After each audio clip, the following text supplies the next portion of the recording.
जय हिंद प्यारे बच्चों, वेलकम टू भारत क्लासेस। तो बच्चों, हम लोग कक्षा 8वीं की गणित पाठ्य पुस्तक में प्रश्नावली 8.2 को कर रहे हैं और हमने पिछली क्लासेस में प्रश्न संख्या 4 तक अच्छी प्रकार से कर लिया था।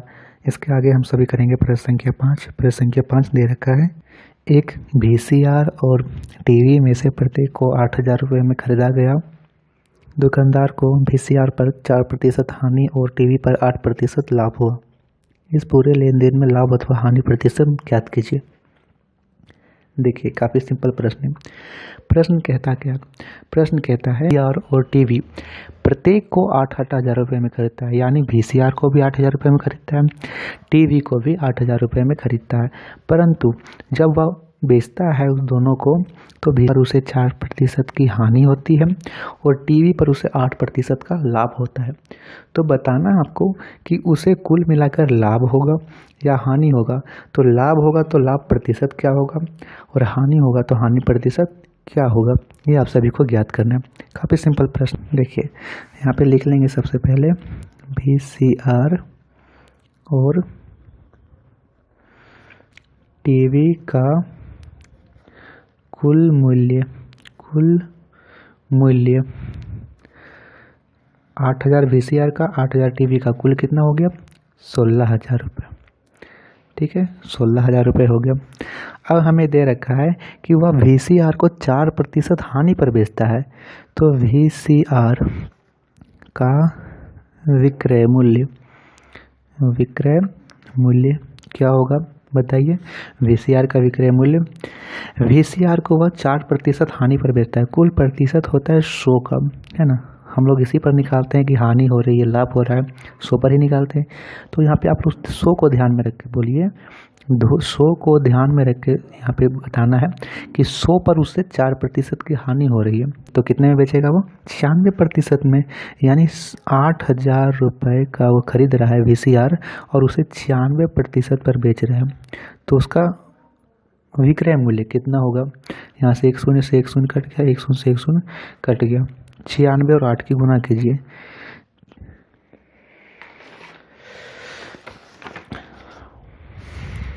यहाँ से 96 और 8 की गुना करेंगे तो 6 48 के 8 हाथ में 4 और 8 9 72 और 4 72 73 74 76, यानी 7 6 8 7 6 8 60 68, यहाँ एक शून्य था शून्य, यानी वह VCR को 7 बेच रहा है। ठीक है, अब वह टीवी का विक्रय मूल्य, अब टीवी को कितने में बेच रहा है? टीवी को तो वह 8,000 रुपये में खरीद रहा है, लेकिन वह उसे 8% लाभ पर बेच रहा है। ये लाभ पर किस पर होगा? 100 पर। जब हानि 100 पर हो रहा है तो लाभ भी 100 पर ही होगा, 108% होगा।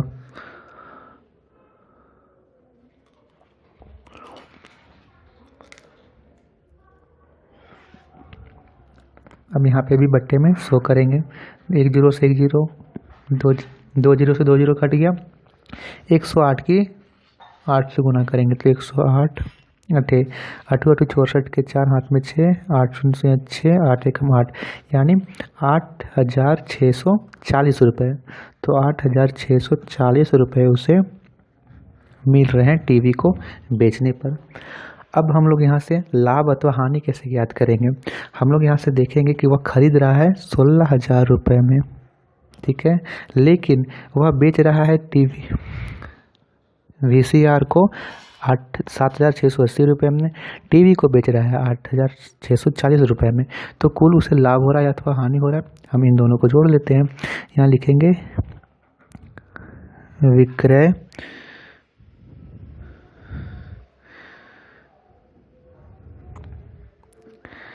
विक्रय मूल्य। ठीक है, देखिए VCR का है 7,680 रुपये, तो 7,680 रुपये लिख दीजिए। टीवी का है 8,640, तो 8,640 रुपये लिख दीजिए। इन दोनों को जोड़ देना है तो 0 8 4 12 का 2 हाथ में 1, 6 6 12 13 3 हाथ में 1, 8 8 8 16, यानी 16,320 रुपये में वह बेच रहा है। खरीद रहा है वह 16,000 रुपये में, बेच रहा है वह 16,320 रुपये में। उसे लाभ हो रहा है, कितने का लाभ हो रहा है? 320 रुपये का। ठीक है, 320 रुपये का लाभ हो रहा है। 16,000 रुपये में खरीद रहा है, 16,320 रुपये में बेच रहा है, तो उसे 320 रुपये का लाभ ही हो रहा है। लेकिन हमसे लाभ नहीं पूछ रखा, हमें पूछ रखा है लाभ प्रतिशत या हानि प्रतिशत। तो यहाँ से लाभ हो रहा है तो लाभ प्रतिशत निकाल देंगे। लाभ प्रतिशत क्या होगा, लाभ कितने का हो रहा है, 320 रुपये का। क्रय मूल्य कितना था, 16,000 रुपये। ये फॉर्मूला आप सभी को पता है ना कि लाभ, ये आप लोग को नोट कर लीजिए। लाभ प्रतिशत पूछे तो लाभ बट्टे क्रय मूल्य, क्रय मूल्य गुने 100। हानि प्रतिशत पूछे तो जितने का हानि होगा, ऊपर में हानि नीचे में क्रय मूल्य। कुछ भी निकालना, आपको हानि प्रतिशत निकालना है, हानि प्रतिशत निकालना है, लाभ प्रतिशत निकालना है, तो आप लोगों को क्रय मूल्य भी चाहिए नीचे में। यहाँ पे लाभ कितने का हो रहा है, कितने का था, 16,000। 16,000 लिख दिए, 100 से गुना करना है तो 100 से गुना कर देंगे। जो जो कट रहा है काट लीजिए, यहाँ से 1 0 से 1 0 कट गया, 2 शून्य से 2 शून्य कट गया, 16 दूनी 32, कितना है 2, तो 2% उसे लाभ होगा। ये था प्रश्न संख्या 5। आशा करता हूँ आप सभी को समझ में आया होगा। एकदम आसान भाषा में, एकदम सरल तरीके से मैंने समझाने की कोशिश की। एक भी चीज़ मैंने रटाया नहीं है, जिस प्रकार प्रश्न में दे रखा है उसी प्रकार मैंने किया है, एक भी चीज़ रटाया नहीं। आप लोग इसे आराम से नोट डाउन कर लीजिए। प्रश्न संख्या 6 की ओर बढ़ते हैं। तो बच्चों प्रश्न संख्या 6 कहता है, सेल के दौरान एक दुकान सभी वस्तुओं के अंकित मूल्य पर 10% बट्टा देती है। बट्टा का मतलब है डिस्काउंट देती है। जिसे आप दुकान में सामान खरीदने जाते हो तो दुकानदार आपको कहता है कि मैं आपको इस वस्तु पर इतने रुपए का डिस्काउंट दूंगा। डिस्काउंट का मतलब है कि आपको उतने प्रतिशत का वो छूट देगा। आगे प्रश्न कहता है कि 1450 रुपये अंकित मूल्य वाला एक जीन्स और 2 कमीजें, जिनमें से प्रत्येक का अंकित मूल्य 850 रुपये है, को खरीदने के लिए किसी ग्राहक को कितना भुगतान करना पड़ेगा। सबसे पहले हम इन दोनों का अंकित मूल्य लिख लेते हैं और उन दोनों को कुल योग कर लेते हैं कि वास्तव में इसका अंकित मूल्य कितना है, और फिर हम उस पर 10% का डिस्काउंट निकाल देंगे। ठीक है, तो देखिए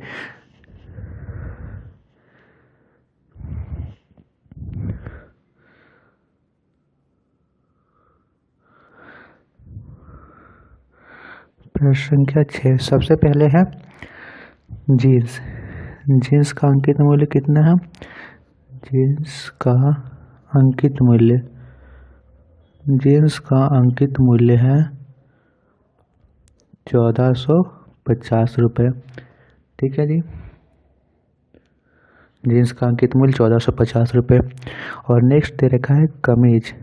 यहाँ पे आप लिख सकते हो कि एक जीन्स का अंकित मूल्य, और यहाँ पे 2 कमीज का अंकित मूल्य, क्योंकि 2 कमीज दे रखा है कि 2 कमीज जिसमें से प्रत्येक का दाम 850 रुपये है, तो एक का दाम है 850 रुपये, तो 2 का कितना हो जाएगा, यहाँ से कर लेंगे, 2 को 0 से गुना करेंगे तो 0,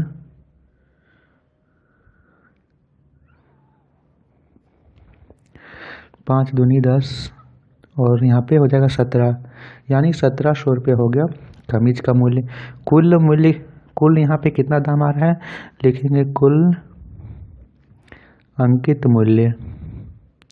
दोनों वस्तुओं का अंकित मूल्य कितना आ रहा है, 1450 रुपये जीन्स का है और 1700 रुपये है कमीजों का। दोनों को जोड़िएगा तो आएगा 3150 रुपये। ठीक, कितना आएगा, 3150 रुपये आएगा। अब कह रखा है कि सभी वस्तुओं के अंकित मूल्य पर 10% का बट्टा दिया जाता है, तो लिखेंगे बट्टा 10% है। तो यहाँ पे 3150 रुपये है, 50 रुपये अंकित मूल्य है और 10% का बट्टा। बट्टा का मतलब है छूट। अब बताइए छूट किस पर मिलेगा, कुल प्रतिशत होता है 100, तो 100 पर ही डिस्काउंट मिलता है और 100 पर ही लाभ और हानि होता है। ठीक है, 100% पर ही होता है, तो 100% में 10% की छूट मिल रही है, तो वस्तु कितने में मिलेगी, 90% में। ठीक है, तो इसको हम लोग 90 से, यहाँ से 3150 को 90 से गुना करेंगे और हमें प्रतिशत में यहाँ पे प्रतिशत हटाएंगे तो नीचे में 100 आ जाएगा, क्योंकि 90% है, प्रतिशत हटाएंगे तो हमेशा नीचे 100 आता है। अब यहाँ से एक जीरो से एक जीरो कट गया, यहाँ एक जीरो से एक जीरो कट गया, कितना आया 315 गुने 9। 315 और 9 की गुना करेंगे तो कितना आएगा, 5 नीम 45 के 5, हाथ में बच्चा 4, 9 एकम 9, 10 11 12 13 का 3, हाथ में 1, 9 तिया 27 और 1 28, 2835 रुपये उसका होगा। ठीक है बच्चों, ये था प्रश्न संख्या 6। इतने रुपए उसे भुगतान करना पड़ेगा। चलिए प्रश्न संख्या 7 को देखते हैं। 7 थोड़ा प्रश्न संख्या 7 एकदम आराम से समझिएगा, थोड़ा सा डिफिकल्ट प्रश्न है। प्रश्न संख्या 7 कहता है कि एक दूध वाले ने अपने 2 भैंसों को 20,000 रुपये प्रति भैंस की दर से बेचा। एक भैंस पर उसे 5% लाभ हुआ और दूसरी पर उसे 10% हानि हुई। इस सौदे में उसका कुल लाभ अथवा हानि ज्ञात कीजिए। देखिए प्रश्न में हमें भैंसों का विक्रय मूल्य का है, जबकि हमें लाभ या हानि ज्ञात करने के लिए सब पहले क्रय मूल्य पता होना चाहिए। जैसे मैं आप सभी को उदाहरण दूँ कि आपने सेव 20 रुपये में बेचा तो आपको लाभ हुआ या हानि हुआ। आप बोलोगे सर सबसे पहले हमें यह पता होना चाहिए कि मैंने खरीदा कितने पर है। यदि मैंने सेव 10 रुपये पर खरीदा होगा तो मुझे 10 रुपये का लाभ हो रहा है। यदि मैंने सेव 30 रुपये में खरीदा हो तो मुझे 20 रुपये बेचने पर 10 रुपये की हानि हो रही है। ठीक है, तो लाभ अथवा हानि हमें क्रय मूल्य पर ज्ञात होता है, लेकिन इस प्रश्न में कहीं भी क्रय मूल्य नहीं दे रखा है। दे रखा है कि प्रति भैंस की दर से बेचा। बेचा मतलब होता है विक्रय मूल्य। सबसे पहले हमें यह पता होना चाहिए कि उसे खरीदा कितने में है, तभी तो आगे प्रश्न में दे रखा है कि एक भैंस पर उसे 5% का लाभ हुआ है, यानी 5% का लाभ मतलब कुल प्रतिशत होता है 100 पर 5% का लाभ हो रहा है, यानी 105% होगा। एक बार तो 105% दे रखा है कि 20,000 रुपये के बराबर है एक भैंस। दूसरे में दे रखा है कि उसे 10% की हानि हुई, 100 पे ही 10% की हानि होगी, यानी एक बार 90% दे रखा है कि उसे 20,000 के। इन दोनों तरीकों से हम लोग इसका क्रय मूल्य ज्ञात कर सकते हैं। तो लिखेंगे 2 भैंसों का विक्रय मूल्य हमें दे रखा है, प्रत्येक का कितना है, प्रत्येक का है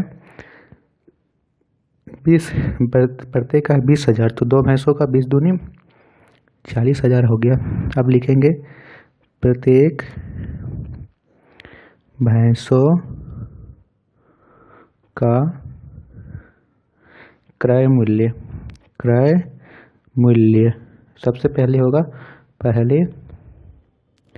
पहले भैंस का।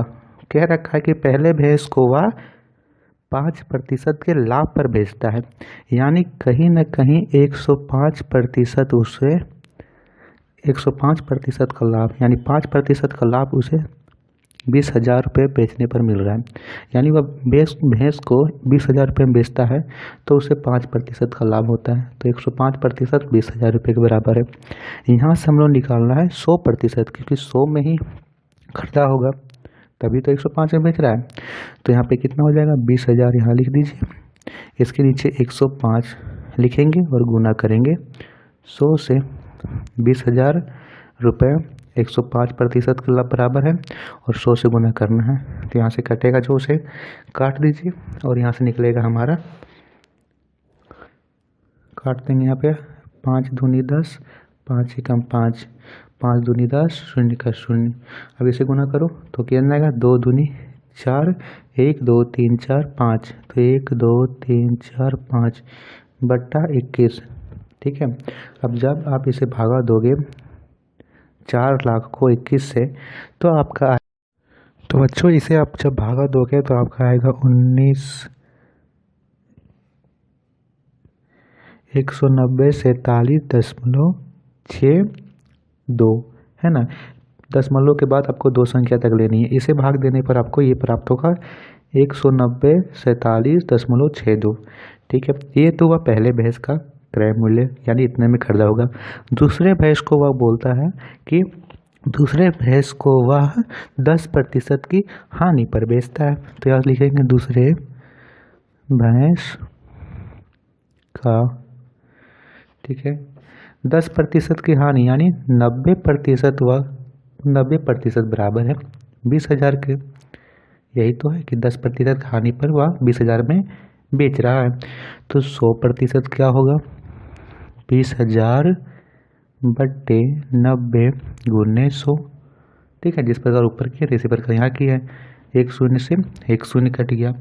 यहाँ पे कितना आया, यहाँ पे हमारे आया है 1 2 3 4 और यहाँ पे 5, 2 लाख बट्टे 9, 2 लाख बट्टे 9। अब आप इसे जब भागा दोगे तो आपका आएगा 2 2 2 2 2 .21, यानी 22,222.21 ये आया दूसरे भैंस का। अब देखिए दोनों भैंसों का क्रय मूल्य यहाँ से हम लोग ज्ञात कर लेंगे। उसके बाद हम देखेंगे कि हमें लाभ हो रहा है या हानि हो रही है। यहाँ लिखेंगे दोनों भैंसों का क्रय मूल्य। पहले भैंस का कितना है 19,000 2 और दूसरे भैंस का है 22,222.21। दोनों भैंसों का अब जब जोड़ोगे तो आएगा 41,269.8 और यहाँ से 2 और 1 3 यानी 8,3। तो देखिए वो खरीद तो रहा था दोनों भैंसों को 40,000 में, बेच रहा है, सॉरी, वो दोनों भैंसों को खरीद तो रहा था 40,000 में, वो दोनों भैंसों को बेच तो रहा था 40,000 में, लेकिन खरीद रहा है 41,269 रुपये 83 पैसे में। तो उसे क्या हो रही है, लाभ हो रही है, हानि हो रही है, हानि हो रही है। जब यहाँ से लिखेंगे हानि, और कितने रुपए की हानि हो रही है इसे आप लोग घटाइएगा 69 रुपये 8,3। यहाँ पे 8,4 भी प्रश्न में दे रखा है तो दशमलव के बाद 8,3 भी आप लोग लिख सकते हो, यानी 1,269 रुपये 83 पैसे की इससे हानि हो रही है। प्रश्न संख्या 7 का उत्तर ये रहा। तो आशा करता हूँ कि आप सभी को प्रश्न समझ में आया होगा।